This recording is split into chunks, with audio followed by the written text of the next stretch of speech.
ఉత్తరాఖండ్లో వరదలు బీభత్సం సృష్టిస్తున్నాయి. భారీ వర్షాలకు నదులు పొంగి పొర్లుతున్నాయి.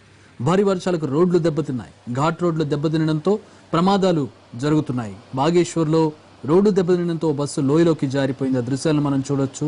ప్రమాద సమయంలో బస్సులో 20 మంది ప్రయాణికులు ఉన్నారు. వీరిలో కొందరికి గాయాలయ్యాయి. బస్సు లోయలోకి నెమ్మదిగా జారడంతో పెను ప్రమాదం తప్పింది. రోడ్డు కోతకు గురై ఆ కోతలో బస్సు కిందికి లోయలోకి జారిపోతున్నటువంటి దృశ్యాలను మనం చూడవచ్చు. నెమ్మదిగా బస్సు జారుతూ వెళ్లడంతో ప్రయాణికులు సురక్షితంగా బయటపడ్డారు. స్వల్ప గాయాలతో బయటపడ్డారు. ఎటువంటి ప్రాణాపాయం జరగలేదు, ఎలాంటి ప్రాణ నష్టం జరగలేదు. అయితే మొత్తానికి ఉత్తరాఖండ్లో వరదలు బీభత్సకర వాతావరణాన్ని సృష్టిస్తున్నాయి. రోడ్లు కొట్టుకుపోయాయి. అలాగే వాగులు వంకలు పొంగి ప్రవహిస్తూ ఉన్నాయి.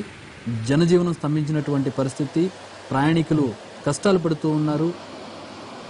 ఉత్తరాఖండ్ కొండలు లోయలతో కూడినటువంటి రాష్ట్రం.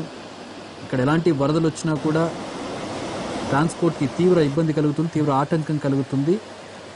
సో ఈ పరిస్థితుల్లో అక్కడ వరదలు బీభత్సం సృష్టించడంతో ప్రస్తుతం ప్రజలు తీవ్ర ఇబ్బందులు పడుతూ ఉన్నారు. ప్రాణాపాయ పరిస్థితులను ఎదుర్కొంటూ ఉన్నారు. ఒక దగ్గర రోడ్డు దెబ్బతినడంతో బస్సు లోయలోకి జారిపోతున్న దృశ్యాలను మనం చూడవచ్చు. నెమ్మదిగా బస్సు లోపలికి జారిపోవడంతో ప్రయాణికులు స్వల్ప గాయాలతో బయటపడ్డారు.